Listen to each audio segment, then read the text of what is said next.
자, 오늘은 소화를 배워봅시다. 소화는요, 음식물 속 크기가 큰 영양소를 크기가 작은 영양소로 분해하는 과정입니다. 자, 우리가요, 밥을 먹어요. 그러면 밥알이 있죠. 근데 세포한테 밥알은 너무 큰 존재예요. 그래서 세포 속에 들어갈 수 있는 크기로 잘게 쪼개줘야 세포가 이 영양소를 흡수해서 에너지를 만들어냅니다. 그래서 이렇게 큰 크기를 작은 크기로, 즉 세포막을 통과할 수 있는 크기로 만드는 과정이 소화예요. 소화. 됐죠? 소화의 필요성. 영양소를 세포가 흡수해서 이용하려면요, 영양소의 크기가 세포막을 통과할 수 있을 만큼 작아야 됩니다. 그래서 소화를 통해서 큰 알갱이를 작게 만든다는 뜻이에요. 밥알은 너무 크니까요, 세포막을 통과하지 못합니다. 따라서 세포막을 통과할 수 있는 크기까지 만들어주는 과정이 소화입니다. 이렇게요. 다음 소화계는요, 입, 식도, 위, 작은 창자, 큰 창자, 항문으로 이어져 있습니다. 이때 소화관은요, 여기를 통해서 음식물이 이동하게 되고요. 여기에 별도로 간, 쓸개, 이자도 소화계입니다. 기억해 놓으세요. 그래서 순서 다 외우셔야 됩니다. 입, 식도, 위, 작은 창자, 큰 창자, 항문, 그리고 간, 쓸개, 이자도 소화계다. 조심하셔야 돼요. 소화관은요, 음식물이 직접 지나가는 곳입니다. 침, 위액, 이자액 등 소화 효소가 들어있는 소화액이 분비되고요. 이를 통해서 영양소를 분해하게 됩니다. 소화 효소는요, 크기가 큰 영양소를 크기가 작은 영양소로 분해해주는 역할을 하는데요. 각각의 소화 효소는요, 특정 영양소만 분해합니다. 그리고 체온 범위에서, 기억하세요. 체온 범위에서 가장 활발하게 작용합니다. 자, 여기 밥알이 있는데요. 그냥 하나는 놔두고요. 한쪽에는요, 침을 발랐습니다. 그러면요, 침 속에는 소화 효소가 있어요. 그래서 시간을 두면요, 이 밥알은 상하지 않고 그대로 있지만 이 침을 바른 밥알은요, 더 빨리 분해되면서 상해버립니다. 그래서 소화효소는 분해 속도를 더 빠르게 해줘요. 어디에서? 체온 범위에서. 자, 여기 돼지 한 마리가 있다고 칩시다. 이렇게 귀여운 돼지가 있어요. 꿀꿀꿀. 자, 내가 얘를 그냥 뜯어 먹으면 엄청 힘들죠. 그러면 어떻게 하냐면요, 칼을 가져옵니다. 칼을 가져와서 싹둑싹둑 싹둑싹둑 자르는 거예요. 자, 이때 이 칼은요, 이 돼지의 분해하는 속도를 빠르게 해줍니다. 분해 속도를 굉장히 빠르게 해줘요. 하지만 자신은 변했나요? 안 변했나요? 안 변하죠? 그래서 자기 자신은 변화는 없습니다. 자, 변화 없고요. 자기 자신은 변화 없고요.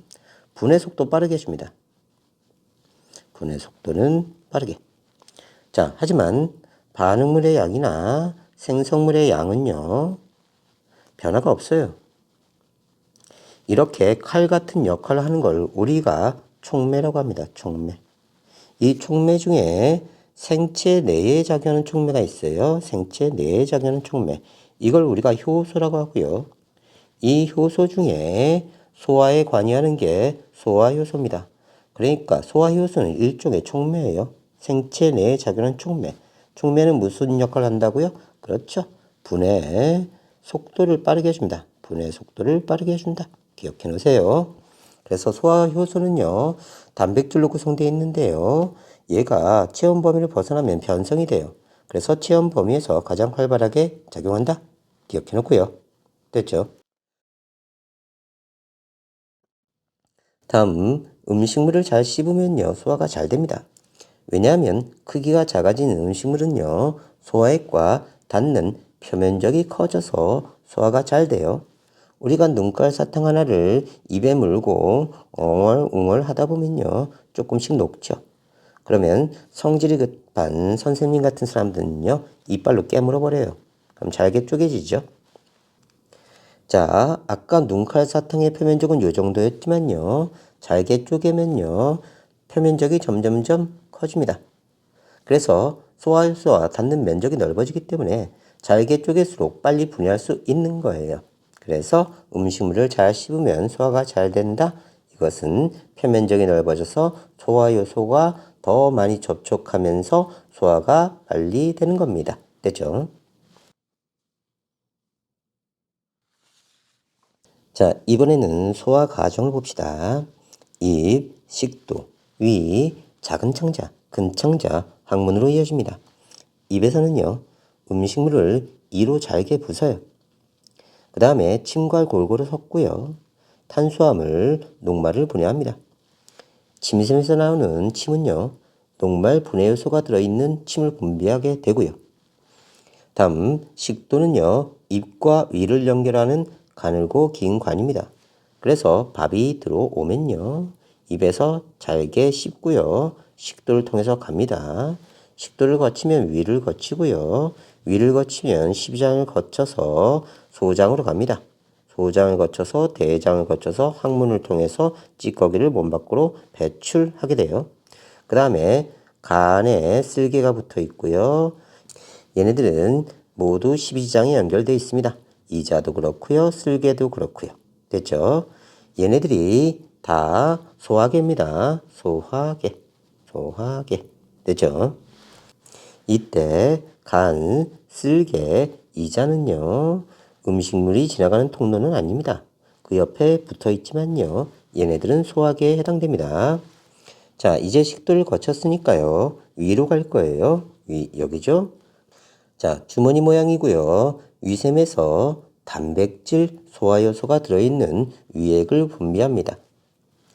다시요. 그러면 입에서는 녹말을 분해하죠. 위에서는 뭘 분해한다고요? 그렇죠. 단백질을 분해한다. 여기까지. 다음 작은 창자, 가늘고 긴 관이고요. 영양소가 최종 산물로 소화돼서 흡수됩니다. 이 최종 산물에는요. 포도당, 아미노산, 지방산과 모노글리세리드 이런 것들이 최종 산물이에요. 뒤에서 자세히 할게요. 큰 창자는 주로 물을 흡수하고요. 그 다음에 항문에 연결되어 있습니다. 됐죠? 자, 이때요. 간은요. 쓸개즙을 생성합니다.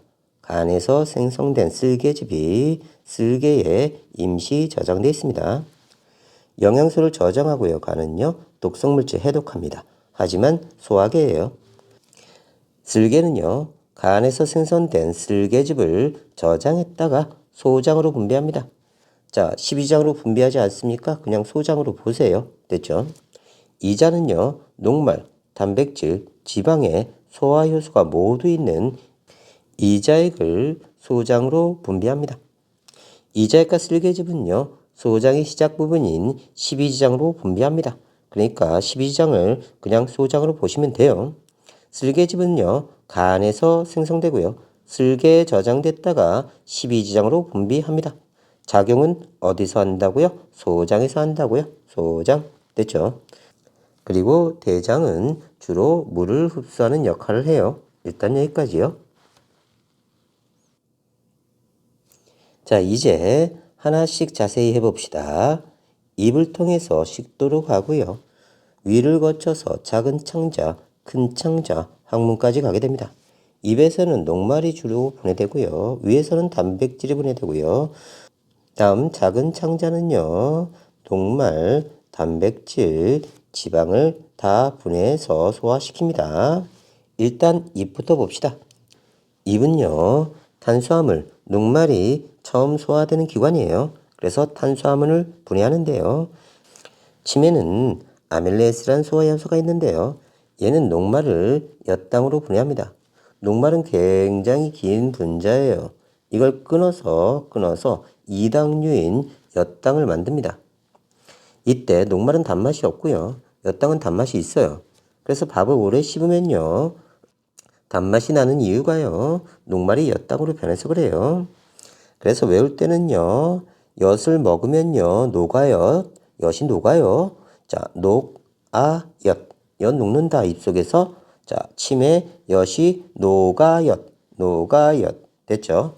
엿당은 단맛이 난다. 이게 입에서의 소화예요. 자, 위에서는요. 단백질이 처음 소화되는 기관입니다. 단백질을 분해하게 되고요. 위액에는요, 염산이라는 액체가 분비됩니다. 굉장히 강한 산성이고요. 염산은 강한 산성이고요. 살균 작용이 있고 소화효소는 아닙니다. 하지만 펩신의 작용을 도와요. 그래서 펩시노젠을요, 펩신으로 바꿉니다. 이 펩신이 소화효소예요.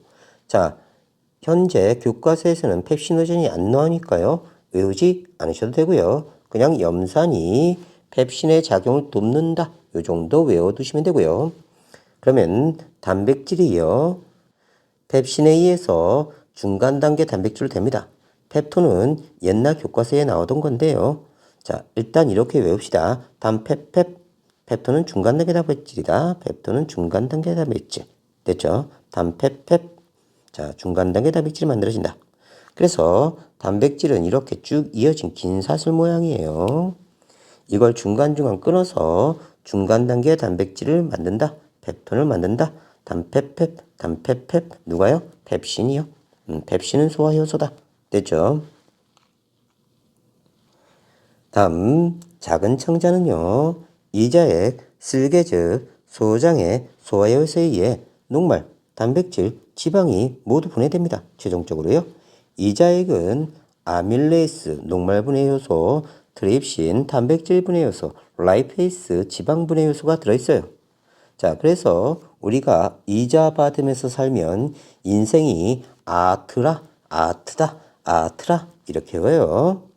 자, 그래서 녹말은요, 아밀레이스에서 엿당이 됩니다. 엿당, 노가엿. 됐죠? 자, 단백질은요, 트립신에 의해서 펩톤, 중간 단계 단백질이 돼요. 단페펩, 중간 단계 단백질. 됐죠? 라이페이스, 지라직을 이렇게 외울 거예요. 지방을요, 지방산과 글리세롤로 만듭니다. 지방산과 글리세롤. 그래서 지라직을 이렇게 외울 거예요. 뒤에서도 정리할게요. 자, 우리가 삼겹살 구우면요, 지글지글하죠. 뭐 때문에? 지방 때문에. 그래서 지라직을. 자, 지방은요, 라이페이스에서 지글지글한다. 지라직을. 됐죠? 다음 쓸개즙은요, 지방 소화를 돕고요. 소화효소는 아닙니다. 그런데 얘는 지방을 부드럽게 만들어줘요. 우리 돼지 비계를 딱 뜯어놓으면요, 굉장히 단단합니다. 이걸 부드럽게 만들어주는 게 쓸개즙이에요. 그래서 지방 소화를 돕는다. 작은 창자의 소화효소는요, 탄수화물과 단백질 소화효소가 있습니다. 자, 이걸 다시 정리할 거예요.